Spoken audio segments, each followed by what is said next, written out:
Hey guys, what's going on? And in today's video, what I'm going to be talking about is my next $6,000 investment that I'm going to be making into the stock market. And what's really great about this is I'm going to be talking about a way that you can easily become a tax-free millionaire. I think it's one of the easiest ways that anybody can become a millionaire through investing. So I'm really excited to get into it, and let's just jump right to the video.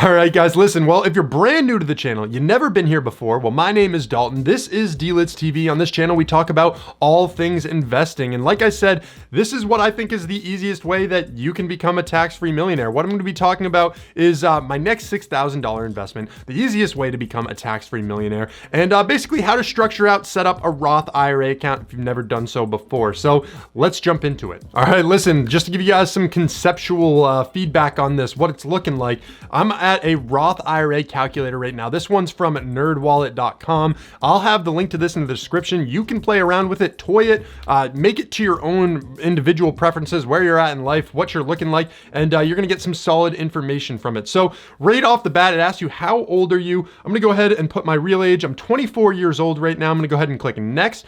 What is my income before taxes? You don't really need specific information here. I'm gonna say $50,000. What's your current Roth IRA balance? I'm gonna go ahead and do 0. And my filing status, which is single. So looking at it right now, this is the breakdown of the screen. So we have, you can tweak all of this information. So let's say you're actually 18 years old, you can change it to 18. But for now, let's keep it. Let's do 24 and look at some of the numbers from here. So basically, when you're looking at this, what you need to know about a Roth IRA is that there is an annual contribution maximum amount that you can make. And that annual contribution amount is $6,000 here in 2021. Might change in the future. And know that if you're above the age of 50 years old, then you can actually contribute $1,000 extra, I believe. So you can contribute $7,000 if you are above the age of 50. So anyways, what I'm going to be doing is, let's say every single year, I'm able to contribute that $6,000 amount from 24 to whenever I decide to retire. So the thing about this account is you have to retire.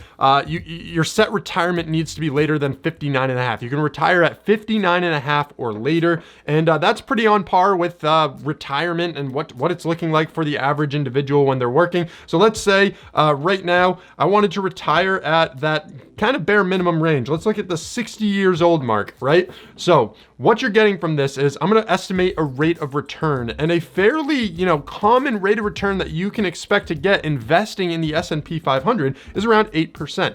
So looking at an 8% return and everything else that we just talked about, you're going to get $1.21 million by the time you retire. Now keep in mind, this is completely different than what it would be like in a generic investment account. So let's say you opened up a Robinhood account, which is not a Roth IRA. What are you gonna get by doing the same exact things from that account? So if you look at this chart right here, what you're gonna realize that instead of getting $1.21 million, you're gonna have $801,000.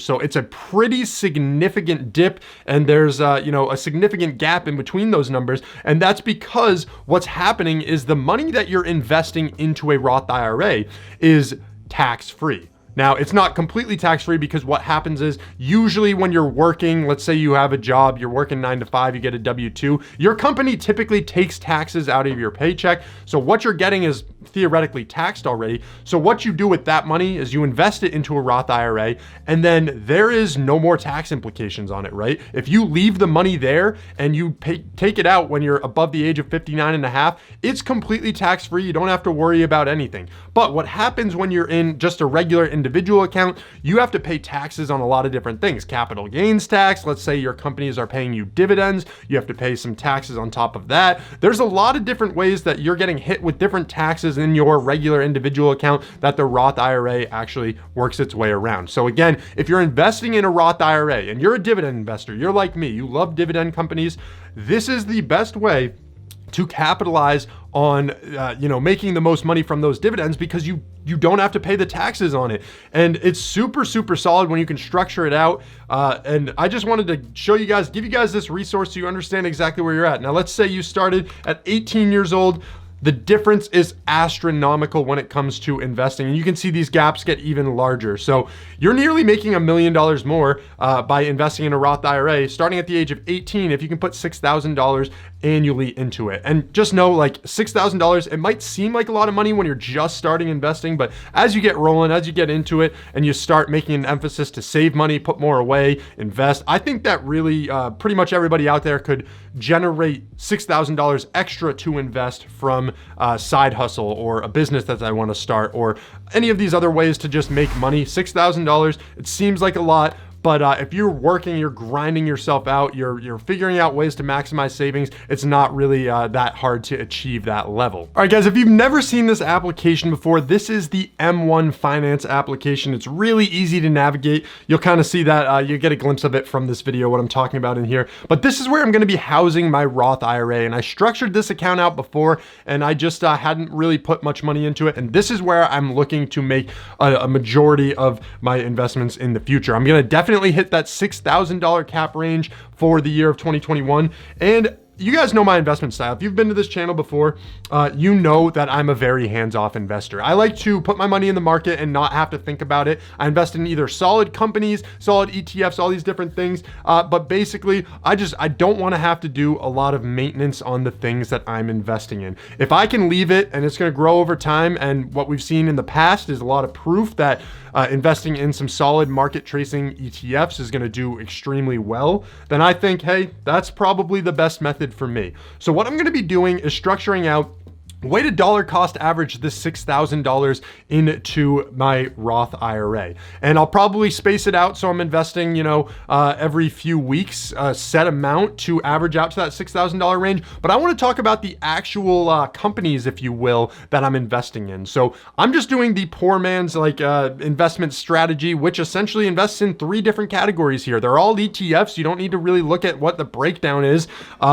This is my own individual method. Obviously, you guys can do whatever you want. And within a Roth IRA, you can invest in whatever companies you want. You can invest in whatever stocks, bonds, ETFs, real estate. There's a lot of things you can invest in within the Roth IRA. It is actually just like an individual account in terms of what you can invest in. So just keep that in mind. But for me, this is proved time and time again to be a working strategy. And honestly, for what I'm doing and for what I think a lot of beginning investors need to get aware of is just putting your money into something like this is typically going to work out really well. So what I'm looking at here are a few different ETFs. We have the Vanguard Total Stock Market ETF, which is VTI. This is one that I have been investing in some of my individual accounts as well, and just kind of transitioning that over to my Roth IRA. I'm gonna be able to make more money off of it.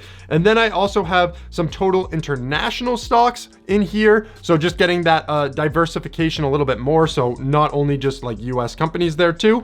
And then we're looking at the bond market. Now, the reason why I have these allocations so drastically different is because I'm a very young investor, and most people would argue, hey, you are 24 years old, you have all this time to let your money grow, you need to be risky. I'm planning on being more risky with the individual accounts that I'm using within my Roth IRA though. I think structuring this out with a method that's proven to work is going to be pretty solid. So some people may argue I don't need bonds in this because bonds are really a hedge against the economy, a hedge. If it's starting to go down, bonds are relatively stable. It's hedging what's going to happen.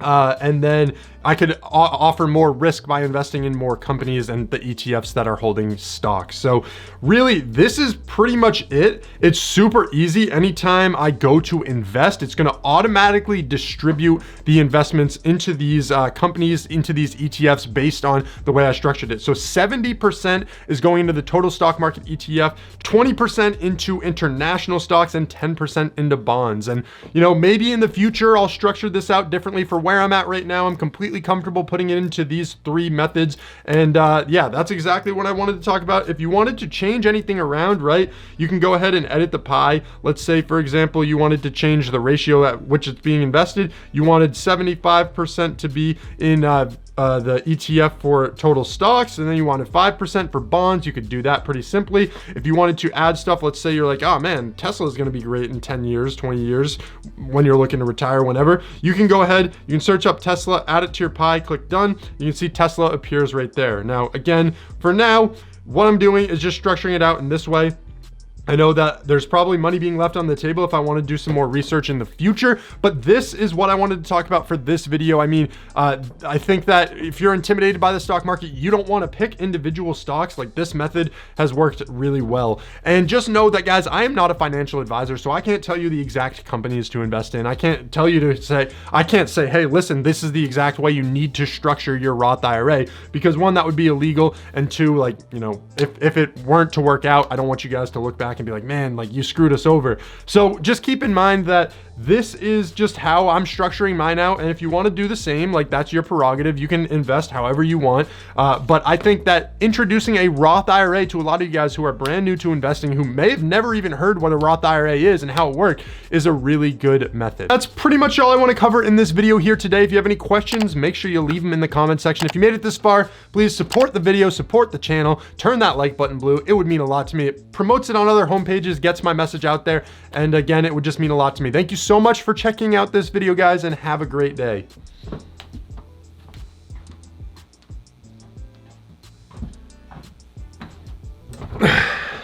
Bet you guys didn't know I play the cello. I literally don't play the cello.